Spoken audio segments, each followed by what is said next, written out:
শুভা বলল, আসলে জ্বর জ্বর লাগছে একটু, আর হাতটাও একটু ব্যথা করছে, তাই মুখটা এমন লাগছে।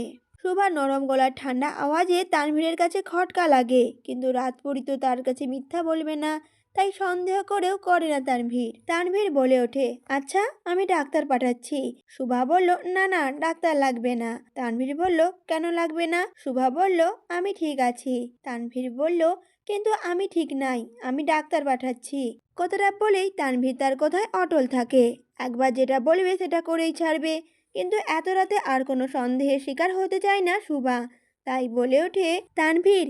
সুভার হঠাৎ তানভীরের নাম ধরে ডাকাটা তানভীরের মতো নির্দয় মানুষের মনেও প্রশান্তি বয়ে আনে। প্রতি উত্তরে তানভীর বলে ওঠে, জি ম্যাডাম বলেন। শুভা বলে ওঠে, বিয়েটা কি? আর কিছু বলতে পারে না। তানভীর বলে ওঠে, শুক্রবারেই হবে।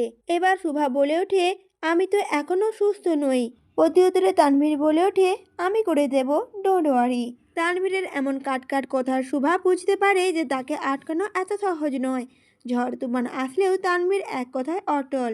কিন্তু শুভা তো কিছুতেই মানতে পারবে না এই বিয়েটা। শুভাকে চুপ থাকতে দেখে তানভীর বুঝতে পারে সে কিছু বলতে চায়। তানভীর বলে ওঠে, কিছু বলবে রাতপরি? শুভা মাথা নেড়ে না বলে। তানভীর ও শুভাকে আর ঘাঁটায় না। সে ফোন রেখে দিয়ে তিনজন লেডি ডাক্তারকে শুভাদের বাসায় পাঠাতে বলে, আর নিজের শুভার ছবিগুলো স্ক্রোল করতে থাকে। তানভীরের এখন প্রধান কাজ হলো একটু পরপর শুভার ছবি দেখা। শুভার মাঝে তানভীর কী দেখছে সেটা সে জানে না, কিন্তু শুভাকে না পেলে তানভীর সব কিছু শেষ করতে 2 সেকেন্ডও ভাববে না। এটা তানভীরও ভালোভাবে বুঝে গেছে। রাত 10টা। তিনজন লেডি ডাক্তার আসে শিকদার বাড়িতে। তারা এসে শুভার হাত ড্রেসিং করে দিয়ে শরীরের তাপমাত্রা চেক করে মেডিসিন দিয়ে চলে যায়। যতক্ষণ ডাক্তার ছিল ততক্ষণ শুভার মাও ছিল তাদের সাথে। তাদের গতিবিধি পর্যবেক্ষণ করে। শুভার খুব অনুশোচনা হয় নিজের এমন করুণ দশা দেখে। সে চুপচাপ সব কিছুই সহ্য করে নেয়। ডাক্তাররা চলে গেলে শুভা কিছুক্ষণ একা থাকতে চায় তার রুমে। তারপর তার বাবা মা একসাথে প্রবেশ করে রুমে। শুভা বাবা মা এসে তার পাশে বসে। এত সুন্দর মেয়েটার মুখ এত মলিন দেখে ভিতর অব্দি কেঁপে ওঠে শুভার বাবা মায়ের। শুভার বাবা বলে ওঠে, মা আমরা তোকে বিশ্বাস করি, তোকে ভরসা করি। বাবার হঠাৎ এমন কথায় মুখ তুলে তাকায় শুভা তার বাবার দিকে। তার বাবা ও শুভার মাথায় হাত রাখে আর বলে ওঠে, তানভীরকে বলে বিয়েটা কিছুদিন পিছিয়ে দে মা। আমি যে নিরুপায় মা, যেদিন তোর সন্তান হবে সেদিন বুঝবি সন্তানদের আগলে রাখা কতটা কষ্টের। শুভা বাবার কথা শুনে শুভার চোখ দিয়ে আপনা আপনি জল পড়তেই থাকে। আর এইদিকে শুভার বাবা কথাটা বলেই চলে যায় সেখান থেকে, সাথে মাও। কিন্তু শুভার তো জানে এতে কোনো লাভ নেই। তানভীর কোনোদিনও পিছিয়ে দেবে না বিয়েটা। শুভা কি করবে কিছুই বুঝে উঠতে পারে না। একদিকে তানভীর আর একদিকে পরিবার। খুব দুটনায় পড়ে যায় শুভা। সরকার বাড়ি। আজকে ঘটনার পর একটা প্রেস মিটিং করতেই থাকে ডিআইজি ও অন্যান্যরা। সবাই জানতে ইচ্ছুক তামিম সরকার ঠিক আছে কি না। তামিম সরকার পাওয়ারে আসার পর থেকে বেশি সাধারণ মানুষের পাশে দাঁড়িয়েছে উনি। তাই ছেলে যেমনই হোক না কেন বাবাকে সবাই পছন্দ করে।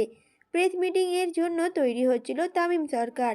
ঠিক তখনই তানভীর এবং তার পঞ্চপাণ্ডব এসে হাজির হয়। তানভীরকে দেখা মাত্রই অনেকেই ঘামতে থাকে আর অনেকেই সম্মান জানায়। এই শেষ প্রহরে যেন আর রক্ত দেখতে না হয়।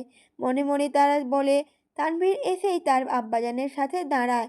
পুরো প্রেস মিটিংয়ে তানভীর ও তামিম সরকারের পিছনে ছায়া মূর্তির মতো দাঁড়িয়ে থাকে। প্রায় 20 মিনিট ধরে লাইভ চলে। তারপর সব কিছু বন্ধ করে তামিম সরকার ছেলেকে নিয়ে খেতে বসেন। প্রত্যেকবারের মতো তামিম সরকার তার ছেলেকে খাইয়ে দিচ্ছে। পাশে আইসা বেগম বসা। ছেলে বাড়ি আসলে আইসা বেগম সকল কিছু বাদ দিয়ে তার পিছনেই পড়ে থাকে।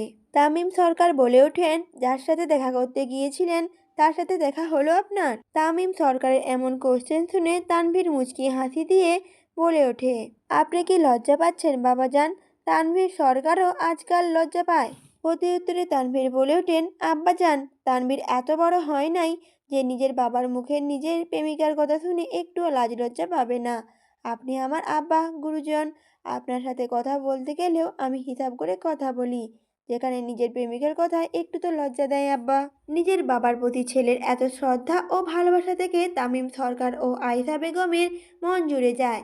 তানভীর বেপরোয়া হলেও নিজের বাবা মায়ের সামনে ঠিকই থাকে, এটাই অনেক। তানভীরের এমন পরিস্থিতিতে এক বাক্যে বলা যায়, জাতে মাতাল কিন্তু তালে ঠিক। এরকমটা খুব কম সময়েই দেখা যায় যখন সরকার বাড়িতে রক্তের বন্যা বয় না। তানভীর ঠান্ডা মস্তিষ্কে থাকে এবং তার রাগ কন্ট্রোলে থাকে। কিছু মানুষ থাকে না যাদের সারা জীবনটাই কেটে যায় হৃদয়হীন ও ভালোবাসাহীন মমতাহীন ভাবে, কিন্তু তারা যখন কারো মায়ায় আটকায় তখন পুরো পৃথিবীটা এক করে ফেলতে পারে তাকে নিজের কাছে রাখতে। ঠিক তানভীরের সাথেও এরকমটা হয়েছিল।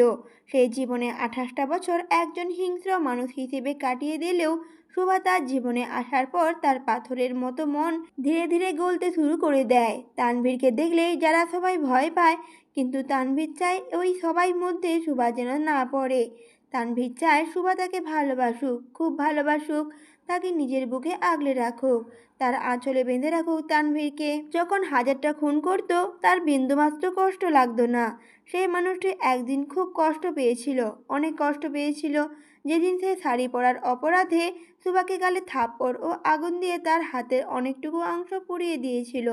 তানভীর কখনো কোনো মেয়ের গায়ে হাত তুলেনি, সবসময় মেয়ে মানুষকে সম্মানের চোখে দেখেছে। কিন্তু যেদিন সুবার গালে চড় মেরেছিল সেদিন কাঁচি দিয়ে নিজের হাতটা কেটে ফেলেছিল।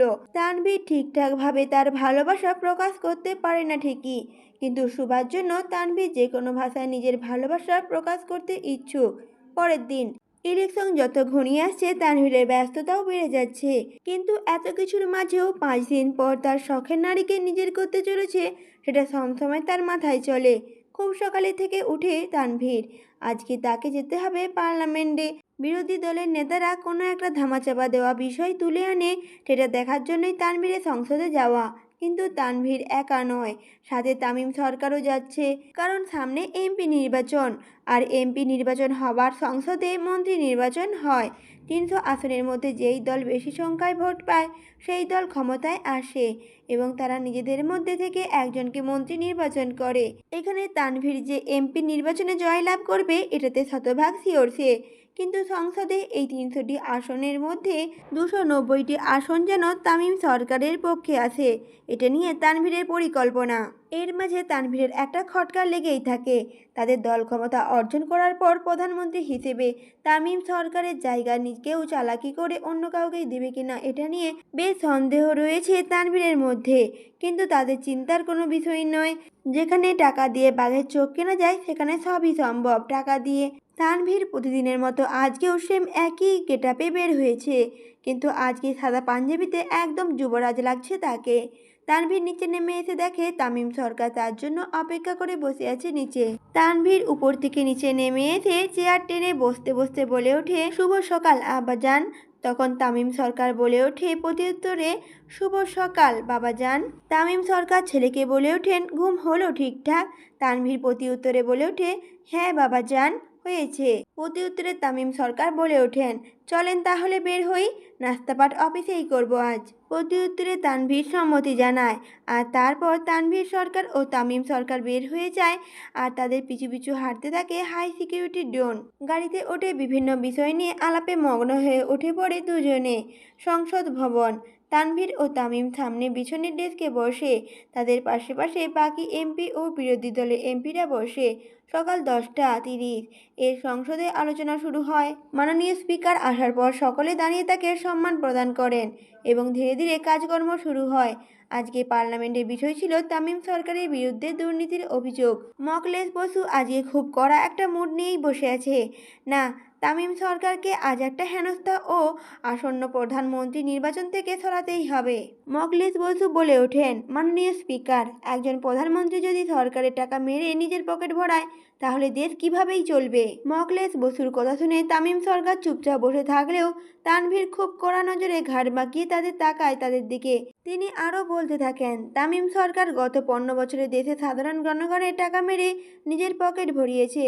এই সরকারের উচিত তাকে মন্ত্রিত্ব থেকে বাতিল করা এবং আসন্ন নির্বাচনে তামিম সরকারকে দল থেকে বহিষ্কার করা।